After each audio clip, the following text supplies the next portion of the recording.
Conference call. Please signal an operator by pressing star then zero on your touch-tone phone. Please note that this conference is being recorded. I now hand the conference over to Mr. Utkarsh Gandhi, General Manager, Investor Relations for Glenmark Pharmaceuticals. Thank you, and over to you, sir. Thank you, Lizanne.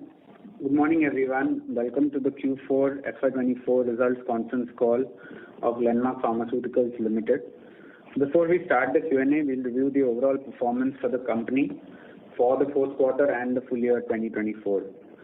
For the fourth quarter of FY24, Glenmark's consolidated revenue from operations was at rupees 30,630 million as against rupees 30,005 million in the corresponding quarter last year, recording an overall year-on-year growth of 2.1%. For the 12 months of FY24, Glenmark's consolidated revenue was at 1,18,131 million as against rupees 1,15,832 million, recording a YOY growth of 2%. In terms of key highlights for the fiscal year 24, across businesses, there were some key highlights. In the fourth quarter, Glenmark gained 2 positions to be now ranked as the third largest company in the cardiac segment of the Indian pharma market as per IQVIA March data. Glenmark's Europe business registered a strong growth of 33.7% for the full year, and the ROW business also recorded a robust growth of 16.1%.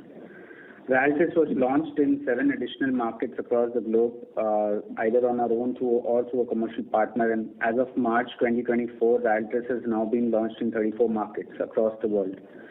The company also enhances global branded portfolio through the in-licensing of envafolimab for India and ROW markets and Winlevi for some European markets, UK and South Africa. Ichnos Sciences announced the worldwide out-licensing agreement for its OX40 portfolio, including ISB 830 with Astria Therapeutics. Glenmark and Ichnos entered into an alliance, Ichnos-Glenmark Innovation, to accelerate new drug development in cancer. And Glenmark completed the divestment of 75% of its stake in Glenmark Life Sciences to Glenmark Limited. In terms of our performance across regions, starting with India, so sales for the formulation business in India for the fourth quarter of FY24 were rupees 9,391 million as against rupees 8,316 million in the corresponding quarter last year, recording a growth of 12.9%. In terms of secondary sales, Glenmark's India business continued to outperform the overall industry in terms of growth. As per IQVIA March 2024 data, Glenmark's India formulation business recorded a growth of 11.4% in the fourth quarter and about 10% growth as of March 24. In comparison, the IPM grew at 5.6% in the fourth quarter and about 7.5% as of March 24. And Glenmark continues to outperform the market in terms of its key therapeutic areas of cardiac, respiratory, dermatology. We have provided a table in terms of our Q4 and MAT growth in the MD&A. Glenmark's India business continues to be ranked 14th with a market share of 2.16%. The company continues to have 9 brands in the IPM top 300. And in terms of key therapeutic areas, Glenmark is ranked second both in dermatology and respiratory segments. As mentioned before, Glenmark is now ranked third in the cardiac segment and is ranked 17th in the diabetes segment. As noted in the MDA, Glenmark has also improved its market share across some of the key therapy areas. In Jan 24, Glenmark and Pfizer joined hands to launch Jabryus, which is abrocitinib, which is a first of its kind oral advanced systemic treatment for moderate to severe atopic dermatitis in India. Developed by Pfizer, Jabryus has received marketing authorization from the CDSCO in India and is also approved by the US FDA, the EMA, and other regulatory agencies. So abrocitinib, which is the molecule, is being co-marketed by Glenmark under the brand name Jabryus and Cibinqo by Pfizer, respectively. In terms of our consumer care business in India, the primary sales in Q4 were about rupees 673 million with a growth of 3%. For the full year, the GCC business recorded growth of rupees 2,570 million with a growth of 14%. The company's flagship brand delivered growth of 15% for the full year, Candid Powder, and La Shield portfolio delivered a YOY revenue growth of 8%, while Scalp grew by 23% in full year FY24. During the year, various line extensions were launched and performed well, particularly a couple for La Shield and Scalp. North America business. The North America business registered revenue from the sale of finished dosage formulations of rupees 7,557 million, which is about $91 million for the fourth quarter of FY24, as against rupees 8,628 million, which was 105 million for the fourth quarter of FY23, and 7,629 million, which is about 91.6 million for the third quarter of FY24. This translates into a YOY decline of 12.4% and a QOQ decline of about 0.9%. The overall business remained challenging on account of lack of any meaningful product launches and a delay in scale-up of some recent launches. In FY24, Glenmark was granted final approval on 3 ANDAs, saxagliptin, apremilast, and tacrolimus, 0.03%. In the fourth quarter, Glenmark launched levocetirizine dichloride. Glenmark also launched several products under the licensing agreements, including some of the injectable products, as mentioned in the last call. The company filed 6 ANDAs with the FDA throughout the year and 2 ANDAs in the fourth quarter. Glenmark also leveraged its strong capabilities in the respiratory area to build a portfolio for the US market. As mentioned in the Q3 call, Glenmark has filed 2 ANDAs for the generic nasal sprays and is awaiting approval for the same. In addition, happy to report that the company has filed the ANDA for generic Flovent, 44 mcg PMDI in May 2024. Glenmark also plans to file another generic respiratory PMDI for the US in FY25 and will continue filing momentum beyond that. In terms of another updates, there's a change in leadership for the North America business. Mark Kikuchi will be joining the company as President and Business Head North America effective 28th of May. Mark joins us from Dr. Reddy's Laboratories, where he was CEO of the North America business since 2019. Overall, he has more than 3 decades of experience across the pharmaceutical industry. Moving on to Europe, Glenmark's Europe operations revenue for the fourth quarter of FY24 was rupees 6,118 million, as against rupees 6,078 million in Q4 FY23, recording a YOY growth of about 0.9%. The European operations continue to remain strong in terms of overall business performance. The branded market has performed well. The growth in the fourth quarter was impacted due to some softness in the tender markets. Key branded markets across the CE, such as Poland, Slovakia, recorded double-digit growth. The respiratory portfolio that we have launched in Europe continues to do well. So key brands like Ryaltris and Salmex continue to sustain their 15+% market share across some of the markets, both in terms of value and volume. The company is continuing to sustain the increasing contribution from the branded markets in Europe. It is awaiting approval of 4 respiratory products which were filed in the fourth quarter of FY23. And we are also planning to launch Winlevi, which we licensed in this year in some markets of Europe starting FY26. Moving on to the ROW region, for the fourth quarter of FY24, revenue from the ROW region was rupees 7,528 million, as against rupees 6,864 million for the corresponding quarter last year, recording a YOY growth of almost 10%. As per the IQVIA data, Glenmark's Russia business continues to perform well, both in terms of Q4 as well as March data. In terms of our key therapeutic areas, Glenmark continues to record strong growth, and we are ranked 9th in the dermatology market of Russia, and in the respiratory expectorants market, we have grown in line with the overall market and continue to be ranked 2nd as per the IQVIA March data. Ryaltris continues to gain market share in the allergic rhinitis market in Russia.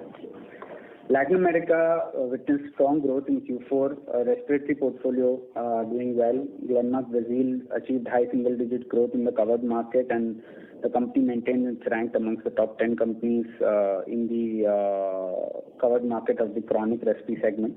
Glenmark launched the first generic salmeterol fluticasone MDI in Brazilian market in Q4 FY24. And across the other big market, Mexico, secondary sales growth continued to be strong. Ryaltris has been approved in Mexico and will be launched soon. In Middle East and Africa region, company has achieved secondary sales growth in some of the key markets like Kenya, South Africa. Ryaltris continues to be the leading nasal spray in the allergic rhinitis market for South Africa, and the product was launched in markets like Kenya and Saudi Arabia in FY24.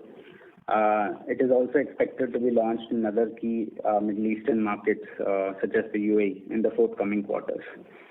The Asia region recorded slightly subdued growth in terms of secondary sales across its key markets due to some macroeconomic challenges in some countries. Top contributing brands across the key therapeutic areas have continued to do well, and Glenmark has received some good approvals in the region, mainly in the dermatology, respiratory, and oncology segment. And Ryaltris again continues to do well across the Asian region. In terms of our endeavor to create global brands, starting with Ryaltris, so as of March 2024, marketing applications for Ryaltris have been submitted in more than 80 markets. Product has been commercialized in 34 markets. Glenmark's commercial partner in the US, Hikma, recorded substantial increase in the last quarter performance on a QOQ basis. This was backed by strong demand and increasing coverage across major pharmacy chains. Menarini, Glenmark's partner in the EU, has witnessed steady increase in market share across markets. Glenmark's partner in mainland China, Grand Pharma, has received acceptance of the NDA in February 2024. The company expects approval to be received in sometime in FY26. And in the NDA, we have provided the market share across the top 15 markets in terms of IQVIA December 2023 data. Moving on to envafolimab. So in Jan 2024, Glenmark announced the signing of a license agreement with Jiangsu Alphamab Biopharmaceuticals and 3D Medicines Beijing for envafolimab for India and ROW markets. Envafolimab under the brand name Envida has been approved in China by the Chinese NMPA in November 2021 as the global first subcutaneous injection PD-L1 inhibitor for the treatment of adult patients with previously treated MSI high or deficient MMR advanced solid tumors. 30,000 patients have already benefited from this innovative treatment in China, where it has officially been included in the list of breakthrough medicines.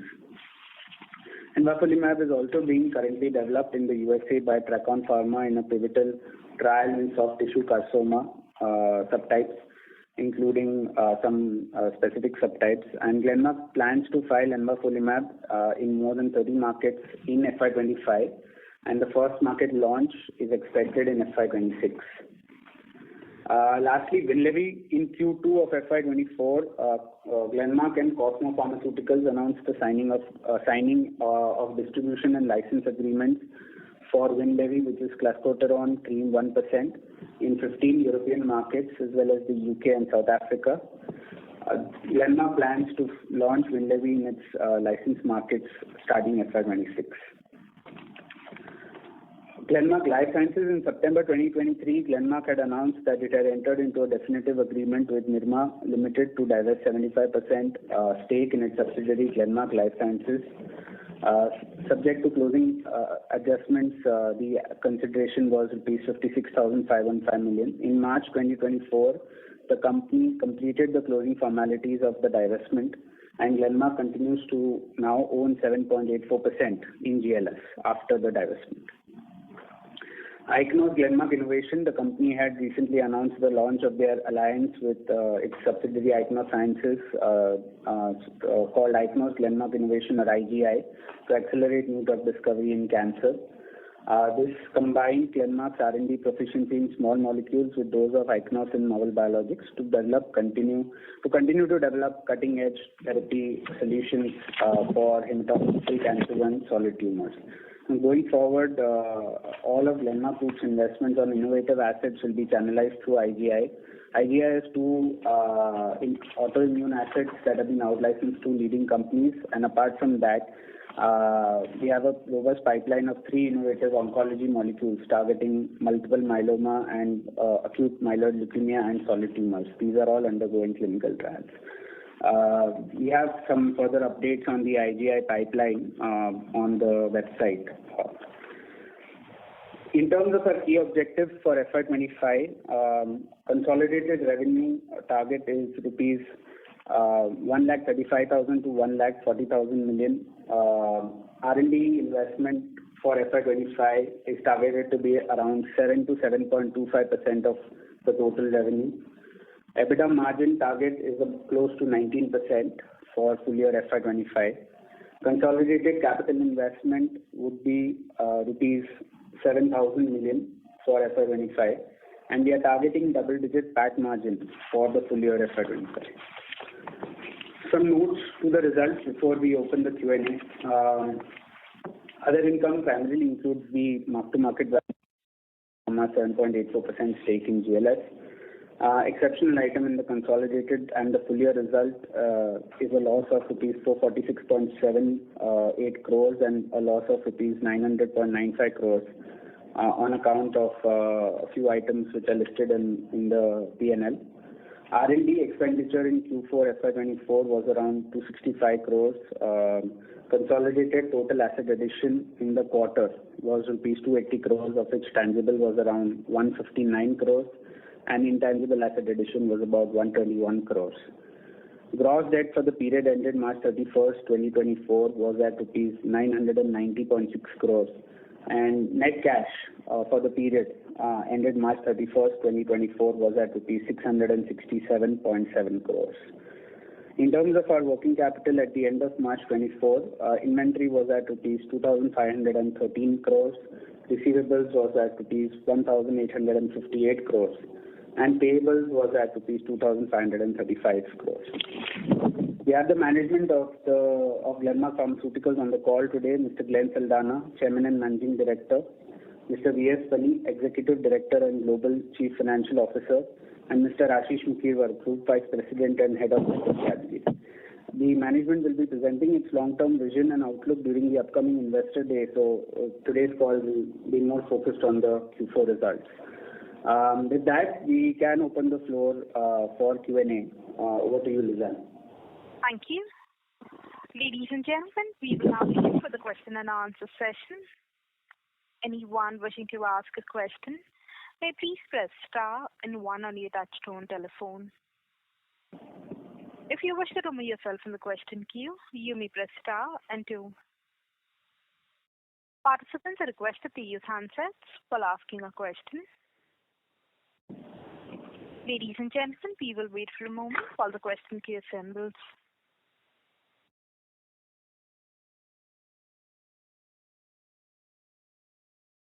The first question is on the line of Sayan Mukherjee from Nomura. Please go ahead.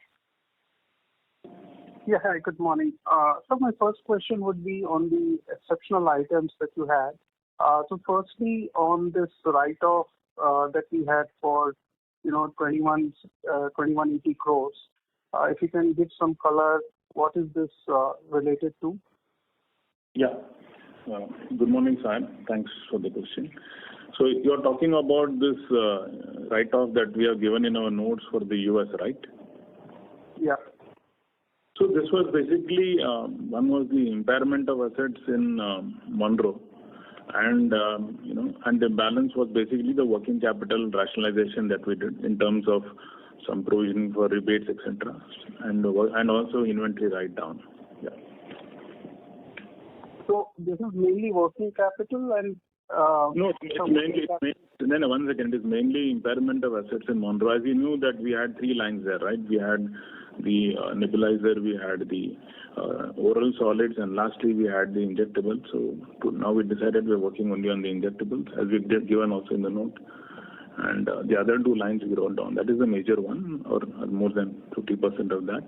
The balance is basically on inventory write-down and some rationalization of provisioning, etc. But so this number is $263 million. If I recollect, the total, capex at Monroe was at a lower number, right? This appears much higher. Yeah, I'll answer you that. So about almost 127 million is basically the Monroe part of it, what assets that we wrote off. The balance is mainly about 130 million is basically inventory and provisioning, both of them put together on rebates. Okay.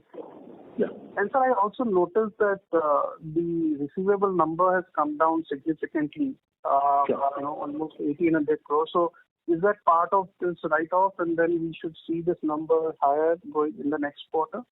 Sure, I'll answer that. So as you know, in the balance sheet, there is a reduction of almost 1,800 crores. So there is a cash flow impact also, almost about 970 crores. So basically, this is on account of two reasons, Sam. One is obviously, if you know, third quarter also we did some work on the India piece, which gave us some benefit. So that would be closer to 600 plus crores. The balance is, obviously there are two more reasons, like in this quarter there was not so much growth, but in the going forward we expect it to be about 3,400 to 3,500 per quarter sales. So automatically debtors would go up, and therefore you would see it, stabilize by about 10 to 12 days more. It could stabilize at about 70 to 72 days in the medium term. Okay. And so the other one is intangible, which is $133 million. Again, if you can, talk about what led to this intangible number write-off. What is the nature?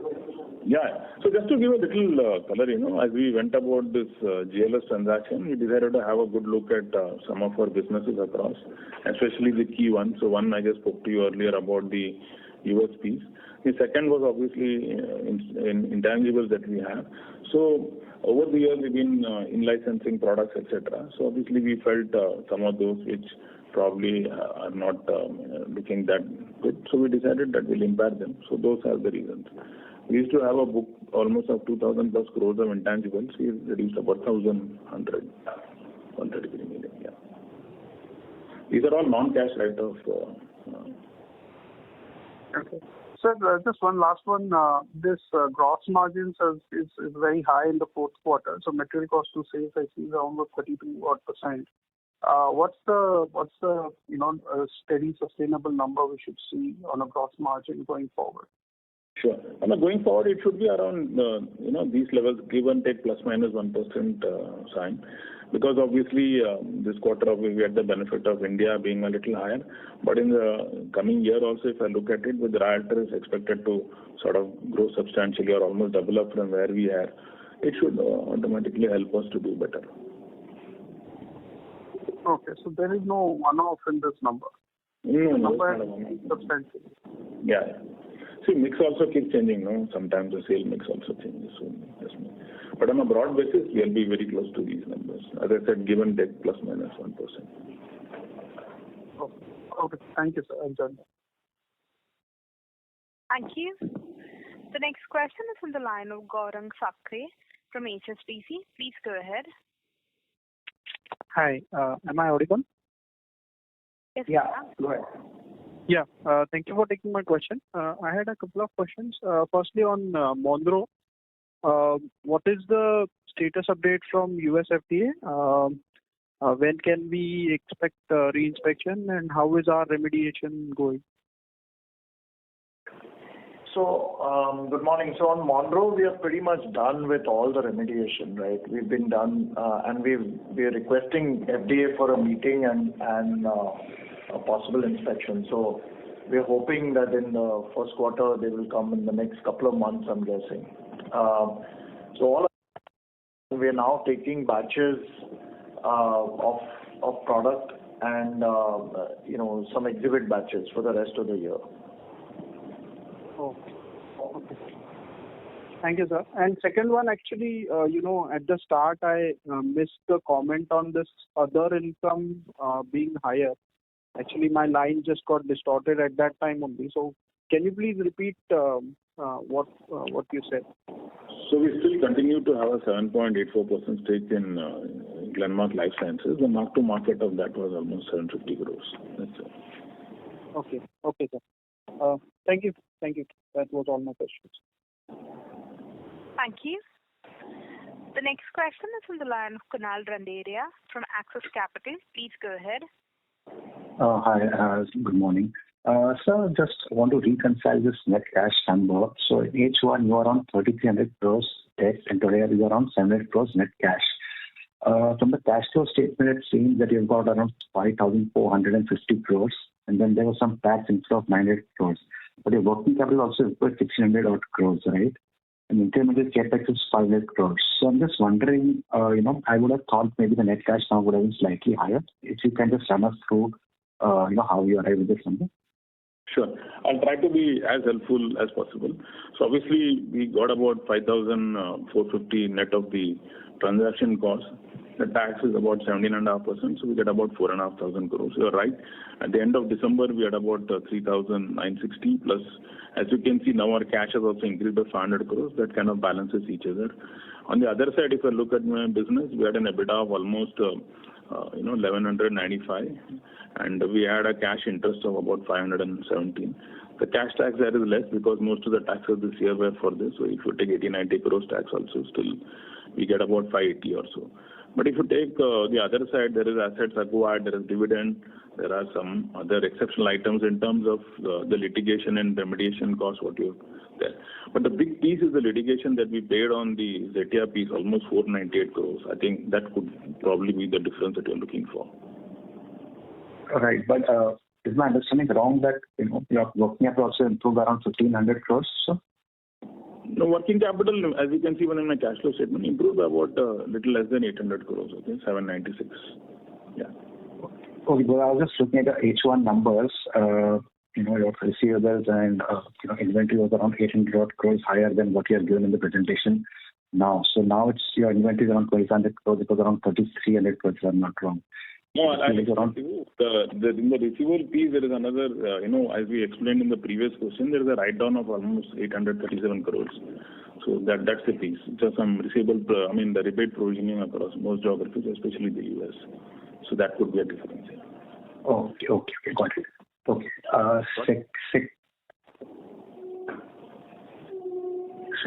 Secondly, from this generic Flovent, so since you have filed it, I'm just wondering, when do you expect approval, and what is the situation in the year? Because I believe GSK had discontinued the product, and now there is only AG in the market. So your thoughts on this product? So, we believe that we are the first filer on this product. Okay, so it's launch on approval basically. Right, and since we filed now, so sometime next year we are hoping we can launch the product, FY26. Right, it's a big product, about $400+ million in sales, just this one SKU as per IQVIA. And we're working on the subsequent SKUs, right, which is the 110 and 220. So I think collectively it's a $1.6 billion drug with just the AG out there. Right, GSK is launched an AG, right? Got it. And lastly, on Ryaltris, see in a lot of markets, you have reached double-digit share. So I'm wondering now from FY24 to let's say FY26, which are the markets where you expect the growth from? So, we've just started the launch phase, okay, of Ryaltris. So Ryaltris, we think, our peak sales now will look more like $200 to $300 million over the next 3 to 5 years. And, if you look at the markets, we've just started launching, as Utkarsh mentioned, Mexico, we just got approval, so we're launching. There are some very big markets where we still don't have a presence, right? Mexico is one. Brazil, we are hoping to get approval either this year or next year. So FY25 or 26. Then of course China, which will be a big launch for us, right, starting FY26. So there are a host of markets where we still don't have the product itself. And among the products, markets where we have the product, right, the uptake is is rampant, right? So first 3 years you'll see, very substantial growth, right? Almost 80-100%, right? Till the brand gets established, right? Post 3 years it'll grow, it'll start slowing down, right? So I mean, we are in that phase right now where sales are doubling basically, right? So this year we anticipate, Ryaltris will be over $80 million in sales, right? We are in that phase right now, the launch phase. Also, we're expecting better performance from the US market from our partners Hikma this year and next year. That will further help the brand grow substantially. So, just to add, even if you take the top markets, right? I mean, we are about 15+% in only 3 markets as of now. So there is still, even in the markets where we have launched, there is still significant scope for us to expand. And obviously, this is also a value of or a factor of when the product has been launched. So as Glenn mentioned, some of the launches have happened more recently. So the market share uptake will be visible in the next few quarters. And you still expect emerging markets to be the key growth driver here, right? Oh, I think we're seeing growth across markets, not just emerging markets. Europe is doing exceedingly well, right, for Ryaltris. The US, we still have some ground to cover, right, as I mentioned. But Europe and emerging markets, it's a big product. Sure. And just one last, if I can. This 700 crores of capex for next year, if you can just outline your plans on how it will be spent.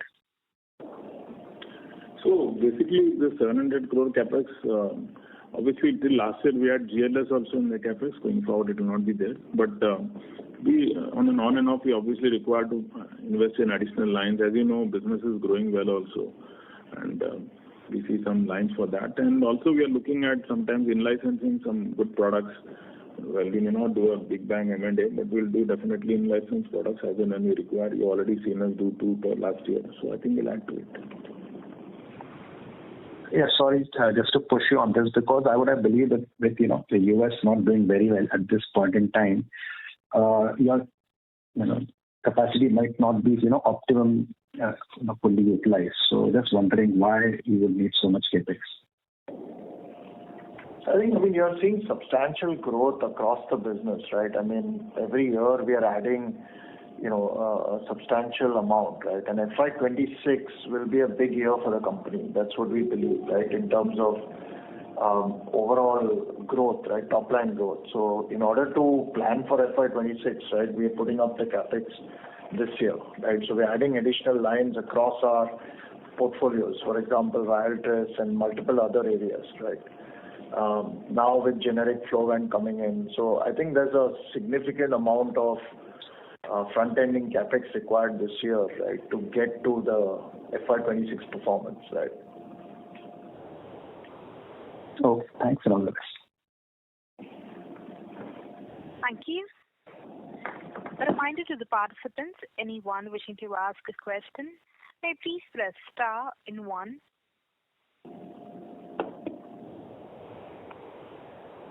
The next question is from the line of GVK Chaudhary from PD Investments. Please go ahead.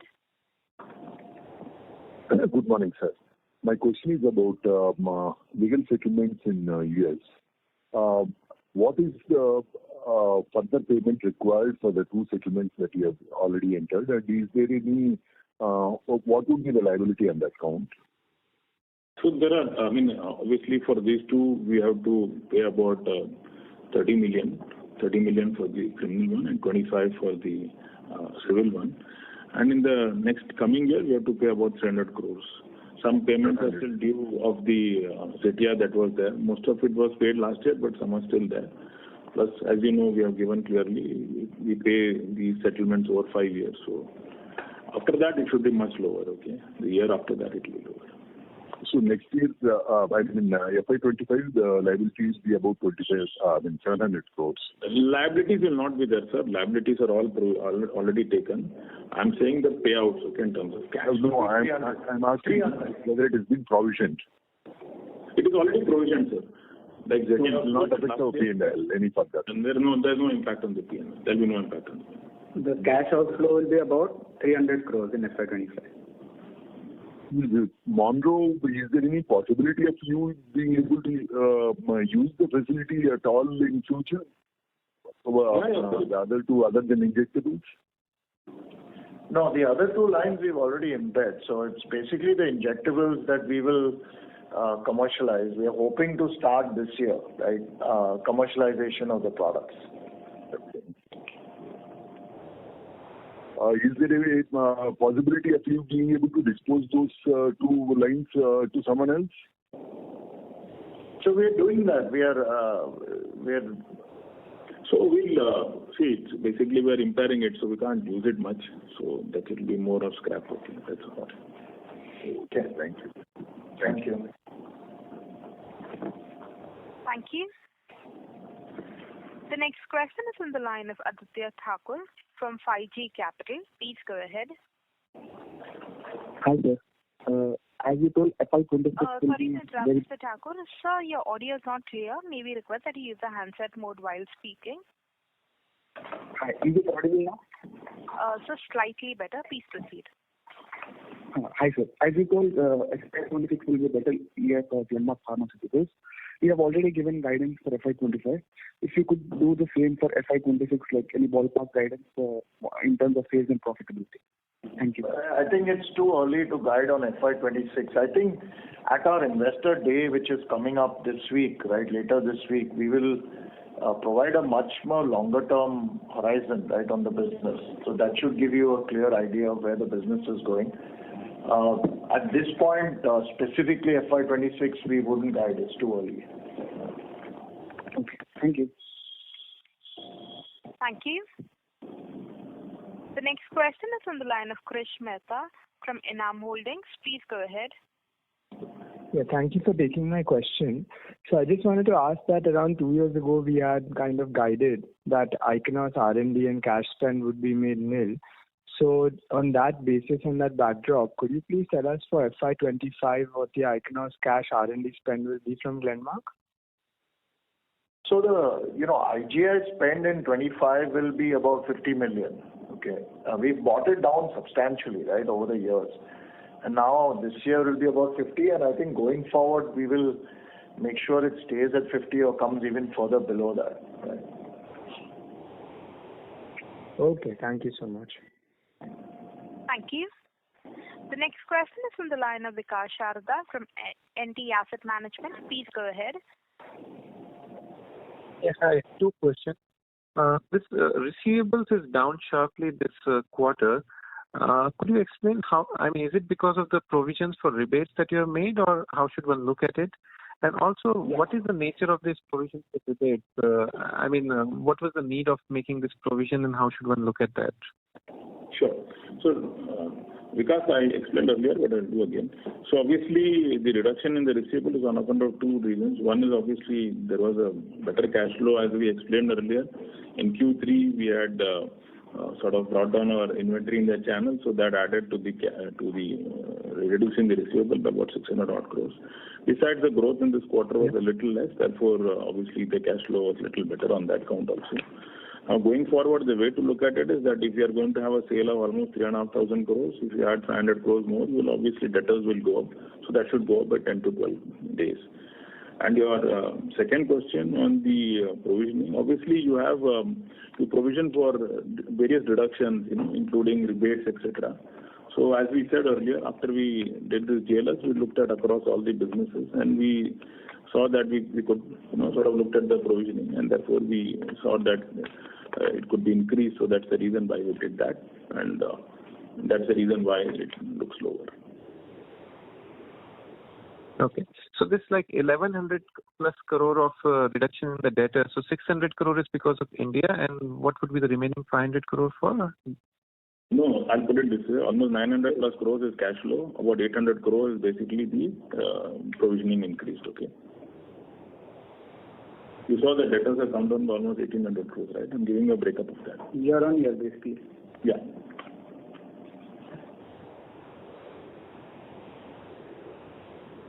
Hello. The line for the current participant has dropped off. Okay, take the next one, yeah. Sure. The next question is from the line of Sayan Mukherjee from Nomura. Please go ahead. Yes, sir. Thanks for taking my question again. Just one, this 300 odd crores of exceptional that you had, which includes the remediation cost and DOJ settlement. Can you just give a broad breakup for this quarter of this 300 odd crores? In this quarter, there is not much remediation sign. Till last quarter, altogether for the full year, we had about 98 crores. It's about 30 plus crores in US and almost 70 crores in India. And as far as the settlement is concerned, that's a separate line item, almost 60 million of that. Besides that, we obviously had to spend something on extra on the litigation cost that came to about closer to little less than 200 crores. Yeah, we had to pay for all the legal bills. So this number that you're giving, so I was just looking at this 300 crores for the quarter. So you're saying there is not much remediation there in that 300 crores? No, there's not much remediation in this quarter. It is more of the bills for the legal settlement and obviously, mainly that's one of the key reasons. Yeah. The legal settlement is $30 million, right, sir? DOJ. Yeah, 30 million, 25 million in this quarter. DOJ. Yeah, DOJ civil. DOJ. Okay. Thank you. Thank you. The next question is from the line of Vivek Tulsian from Glenmark Capital. Please go ahead. Hi, my question is to Mani sir. Sir, if you could explain, so there is exceptional item. Mr. Tulsian, we are not able to hear you clearly. Yeah, what I was asking was, if you look at the exceptional item, there's a loss of about 447 crores. Could you take us through the bridge from, the income that we would have made from sale of GLS to how do we get to 447 crores of loss? Sure. So the sale of GLS was about 5,500 crores. Obviously, there was this, the GLS reserves which are there. This is clear accounting. So about 2,200 crores.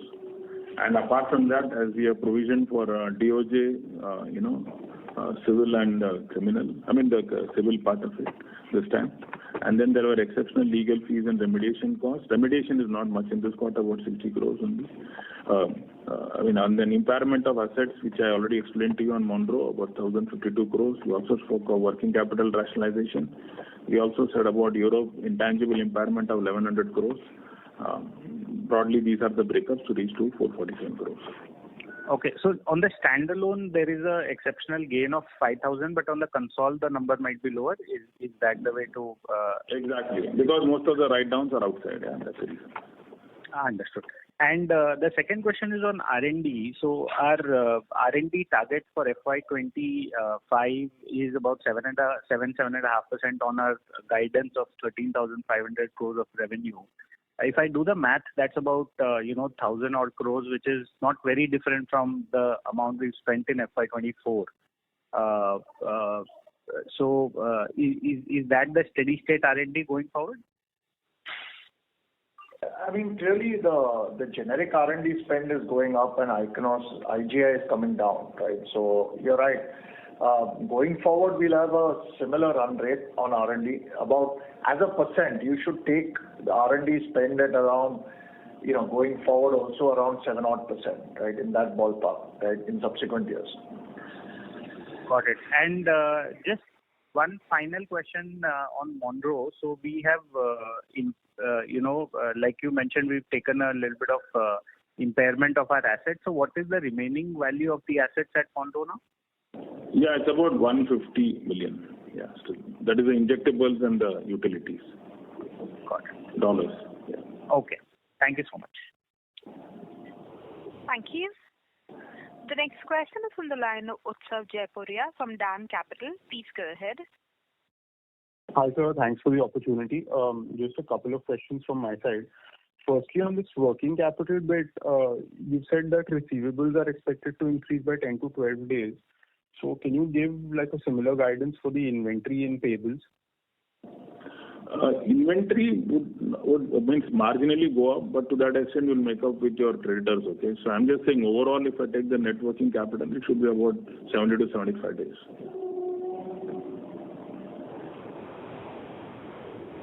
Thanks, sir. That's helpful.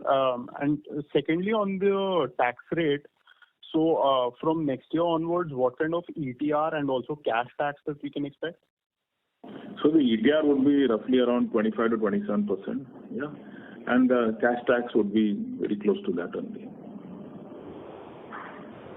Okay, sir. Thanks and all the best. Thank you. Ladies and gentlemen, that was the last question. I now hand the conference over to Mr. Utkarsh Gandhi for his closing comments. Yeah, thanks, Lizanne. So before we end the call, we'll just read out the disclaimers. The discussion during this call, including information, statements, and analysis describing the company or its affiliates' objectives, projections, and estimates are forward-looking statements. These are based on current expectations, forecasts, and assumptions, and are subject to risk and uncertainties, which could cause the actual outcome to differ. So, the discussion should not be regarded by recipients as a substitute for their own judgments, and the company undertakes no obligation to update or revise any forward-looking statements, whether as a result of any new information, future events, or otherwise. With that, we can close the call. Thank you, everyone, for joining us today. Thank you, members of the management team. Ladies and gentlemen, on behalf of Glenmark Pharmaceuticals Limited, that concludes this conference call. We thank you for joining us, and you may now disconnect your line. Thank you.